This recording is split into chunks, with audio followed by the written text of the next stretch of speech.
नमस्कार विद्यार्थी मित्रांनो, स्वागत आहे तुमचं माझ्या यूट्यूब चॅनलमध्ये. तर मित्रांनो, आज आपण पोलीस भरती आणि आरोग्य भरती 2024 करिता अति संभाव्य प्रश्नपत्रिकाही कव्हर केली आहे. आणि हे प्रश्न तुम्हाला येणाऱ्या परीक्षेमध्ये तुम्हाला विचारू जाऊ शकतात. त्यामुळे तुम्ही हा व्हिडिओ सुरूपासून शेवटपर्यंत पूर्ण पहा. आणि तसेच चॅनलवर नवीन असाल तर चॅनलला सबस्क्राईब करून घ्या. तर मित्रांनो, आपण व्हिडिओला सुरुवात करूया. तर या ठिकाणी पहिला प्रश्न असा विचारला आहे की जागतिक वारसा दिन कोणत्या दिवशी असतो? जागतिक वारसा दिन हा कोणत्या दिवशी असतो? तर या ठिकाणी ऑप्शन क्रमांक डी याचं योग्य ते आन्सर होईल, ते म्हणजे 18 एप्रिल या दिवशी जागतिक वारसा दिन हा असतो. तर ऑप्शन क्रमांक डी याचं योग्य आन्सर होईल. नेक्स्ट क्वेश्चन घेऊया. या ठिकाणी पुढचा प्रश्न असा विचारला आहे की मानवी आहारामध्ये ऊर्जेचा प्रमुख स्रोत हा कोणता असतो? मानवी आहारामध्ये ऊर्जेचा जो प्रमुख स्रोत असतो तो कोणता असतो? तर या ठिकाणी ऑप्शन क्रमांक बी याचं योग्य ते आन्सर होईल, ते म्हणजे कार्बोहायड्रेट हे मानवी आहारामध्ये ऊर्जेचा प्रमुख स्रोत हा असतो. तर ऑप्शन क्रमांक बी याचं आन्सर हे करेक्ट होईल. पुढचा प्रश्न पाहूया. तर या ठिकाणी पुढचा प्रश्न असा विचारला आहे की दशावतार ही लोककला कोणत्या राज्याशी संबंधित आहे? दशावतार ही लोककला कोणत्या राज्याशी संबंधित आहे? तर या ठिकाणी मित्रांनो ऑप्शन क्रमांक बी याचं योग्य ते आन्सर होईल, ते म्हणजे महाराष्ट्र. तर दशावतार ही लोककला जी आहे ती महाराष्ट्र राज्याशी संबंधित आहे. तर ऑप्शन क्रमांक बी याचं योग्य ते आन्सर होईल. पुढचा प्रश्न. तर या ठिकाणी पुढचा प्रश्न असा विचारला आहे की राष्ट्रीय बालिका दिवस कोणत्या दिवशी साजरा केला जातो? राष्ट्रीय बालिका दिवस हा कोणत्या दिवशी साजरा केला जातो? तर या ठिकाणी मित्रांनो ऑप्शन क्रमांक ए याचं योग्य ते आन्सर होईल, ते म्हणजे 24 जानेवारी या दिवशी राष्ट्रीय बालिका दिवस हा साजरा केला जातो. पुढचा प्रश्न. तर या ठिकाणी पुढचा प्रश्न असा विचारला आहे की स्वामी विवेकानंद यांनी रामकृष्ण मिशनची स्थापना ही कोणत्या वर्षी केली? स्वामी विवेकानंद यांनी रामकृष्ण मिशनची स्थापना ही कोणत्या वर्षी केली? तर या ठिकाणी मित्रांनो ऑप्शन क्रमांक ए याचं योग्य ते आन्सर होईल, ते म्हणजे 1897 साली स्वामी विवेकानंद यांनी रामकृष्ण मिशनची स्थापना ही जी आहे ती केलेली आहे. पुढचा प्रश्न.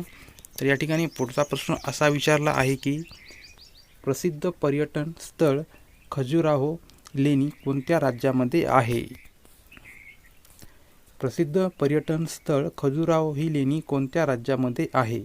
तर या ठिकाणी ऑप्शन क्रमांक डी याचं योग्य ते आन्सर होईल, ते म्हणजे मध्य प्रदेश या ठिकाणी प्रसिद्ध पर्यटन स्थळ ते म्हणजे खजुराहो लेणी ही जी आहे ती मध्य प्रदेश या राज्यामध्ये आहे. तर ऑप्शन क्रमांक डी याचं योग्य आन्सर होईल.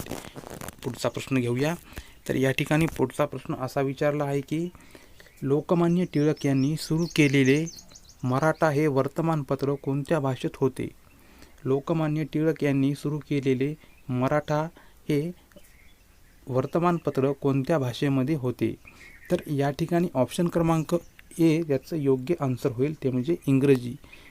तर लोकमान्य टिळक यांनी सुरू केलेले मराठा हे वर्तमानपत्र इंग्रजी या भाषेमध्ये होते. तर ऑप्शन क्रमांक ए हे उत्तर योग्य असेल. पुढचा प्रश्न.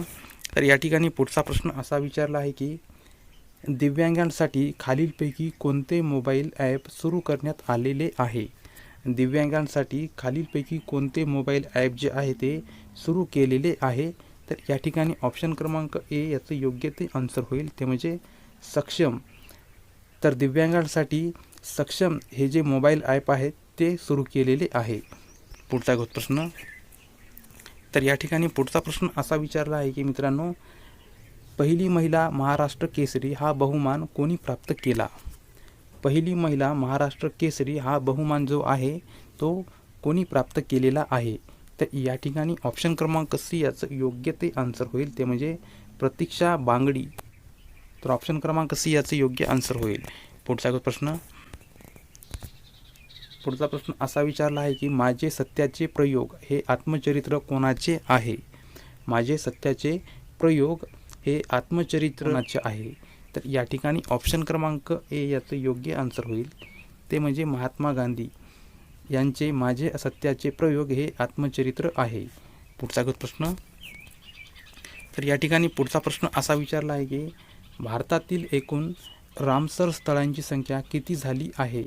भारतातील एकूण रामसर स्थळांची संख्या जी आहे ती किती झालेली आहे? तर या ठिकाणी ऑप्शन क्रमांक बी याचं योग्य आन्सर होईल, ते म्हणजे 80. तर भारतातील एकूण रामसर स्थळांची संख्या ही 80 एवढी झालेली आहे. पुढचा प्रश्न. या ठिकाणी पुढचा प्रश्न असा विचारला आहे की खालीलपैकी कोणते महाराष्ट्र राज्यातील सर्वात लहान खोरे आहे? खालीलपैकी महाराष्ट्रातील सर्वात लहान खोरे आहे? तर या ठिकाणी ऑप्शन क्रमांक डी याचं योग्य आन्सर होईल, ते म्हणजे नर्मदा खोरे हे महाराष्ट्र राज्यातील सर्वात लहान खोरे जे आहे. नेक्स्ट. या ठिकाणी पुढचा प्रश्न असा विचारला आहे की इसवी सन 1873 ज्योतिराव फुले यांनी खालीलपैकी कोणत्या समाजाची स्थापना केली? इसवी सन 1873 ज्योतिराव फुले यांनी खालीलपैकी कोणत्या समाजाची स्थापना ही केली आहे? तर या ठिकाणी ऑप्शन क्रमांक बी याचं योग्य आन्सर होईल, ते म्हणजे सत्यशोधक समाज या समाजाची स्थापना ही इसवी सन 1873 ज्योतिराव फुले यांनी केली आहे. तर ऑप्शन क्रमांक बी हे उत्तर योग्य असेल. पुढचा प्रश्न पाहूया. भारतामध्ये मोबाईल सेवा कोणत्या दिवशी सुरू झाली? भारतामध्ये मोबाईल सेवा ही कोणत्या दिवशी सुरू झाली? तर या ठिकाणी मित्रांनो ऑप्शन क्रमांक बी याचं योग्य आन्सर होईल, ते म्हणजे 22 ऑगस्ट 1994 या दिवशी भारतामध्ये मोबाईल सेवा ही सुरू झाली. पुढचा प्रश्न. या ठिकाणी पुढचा प्रश्न असा विचारला आहे की देशात दरवर्षी कोणत्या दिवशी भारतीय तटरक्षक दिन साजरा करण्यात येतो? देशात दरवर्षी कोणत्या दिवशी भारतीय तटरक्षक दिन हा साजरा करण्यात येतो? तर या ठिकाणी ऑप्शन क्रमांक ए ते म्हणजे 1 फेब्रुवारी या दिवशी देशात दरवर्षी तटरक्षक दिन हा भारतीय तटरक्षक दिन हा साजरा करण्यात येतो. नेक्स्ट. या ठिकाणी पुढचा प्रश्न असा विचारला आहे की छत्रपती शिवाजी महाराज यांच्या घराण्यातर्फे देण्यात येणारा पहिला शिवसन्मान पुरस्कार कोणाला देण्यात येणार आहे? छत्रपती शिवाजी महाराज यांच्या घराण्यातर्फे देण्यात येणारा पहिला शिवसन्मान पुरस्कार कोणाला देण्यात येणार आहे? तर या ठिकाणी मित्रांनो ऑप्शन क्रमांक बी याचं योग्य आन्सर होईल, ते म्हणजे नरेंद्र मोदी यांना छत्रपती शिवाजी महाराज यांच्या घराण्यातर्फे देण्यात येणारा पहिला शिवसन्मान पुरस्कार हा देण्यात येणार आहे. पुढचा प्रश्न पाहूया. या ठिकाणी पुढचा प्रश्न असा विचारला आहे की सिंहगड किल्ल्यावर कोणाची समाधी आहे? सिंहगड किल्ल्यावर कोणाची समाधी आहे? तर या ठिकाणी मित्रांनो ऑप्शन क्रमांक ए याचं योग्य आन्सर होईल, ते म्हणजे तानाजी मालुसरे. तर तानाजी मालुसरे यांची समाधी जी आहे सिंहगड या किल्ल्यावर आहे. पुढचा प्रश्न पाहूया. तर या ठिकाणी पुढचा प्रश्न असा विचारला आहे की कवी ग्रेस यांचे पूर्ण नाव काय आहे? कवी ग्रेस यांचे पूर्ण नाव काय आहे? तर या ठिकाणी मित्रांनो ऑप्शन क्रमांक ए याचं योग्य आन्सर होईल, ते म्हणजे माणिक सीताराम घोडघाटे हे कवी ग्रेस यांचे पूर्ण नाव आहे. पुढचा प्रश्न पाहूया. या ठिकाणी पुढचा प्रश्न असा विचारला आहे की संसदेमध्ये पुढीलपैकी कोणाचा समावेश होत नाही?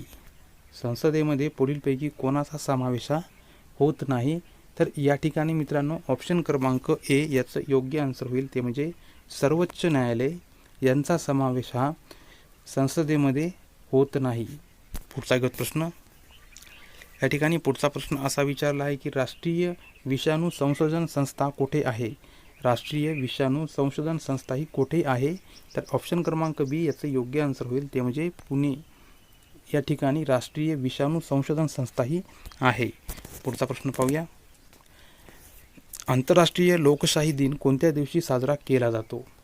आंतरराष्ट्रीय लोकशाही दिन हा कोणत्या दिवशी साजरा केला जातो? तर ऑप्शन क्रमांक ए याचं योग्य आन्सर होईल, ते म्हणजे 15 सप्टेंबरला आंतरराष्ट्रीय लोकशाही दिन हा साजरा केला जातो. पुढचा प्रश्न पाहूया. या ठिकाणी पुढचा प्रश्न असा विचारला आहे की सर्वोच्च न्यायालयाची न्यायाधीश संख्या ठरवण्याचा अधिकार हा कोणाला असतो? सर्वोच्च न्यायालयाच्या न्यायाधीश संख्या ठरवण्याचा अधिकार हा कोणाला असतो? तर या ठिकाणी ऑप्शन क्रमांक डी याचं योग्य आन्सर होईल, ते म्हणजे संसदला सर्वोच्च न्यायालयाची न्यायाधीश संख्या ठरवण्याचा अधिकार हा असतो. नेक्स्ट क्वेश्चन पाहूया. तर या ठिकाणी पुढचा प्रश्न असा विचारला आहे की प्रजासत्ताक दिनानिमित्त आयोजित पथसंचलन सोहळ्यात कोणत्या राज्याचा चित्ररथाला प्रथम क्रमांकाचा पुरस्कार हा मिळालेला आहे? तर या ठिकाणी ऑप्शन क्रमांक बी याचं योग्य आन्सर होईल, ते म्हणजे ओडिसा. या राज्याला प्रजासत्ताक दिनानिमित्त आयोजित पथसंचलन सोहळ्यात प्रथम क्रमांकाचा पुरस्कार हा मिळालेला आहे. तर मित्रांनो, तुम्हाला जर हा व्हिडिओ आवडला तर व्हिडिओला नक्की एक लाईक करायचा आहे आणि चॅनलला नवीन असाल तर चॅनलला सबस्क्राईब करून घ्यायचं आहे. तर भेटूया एका नवीन आणि फ्रेश व्हिडिओमध्ये. तोपर्यंत नमस्कार.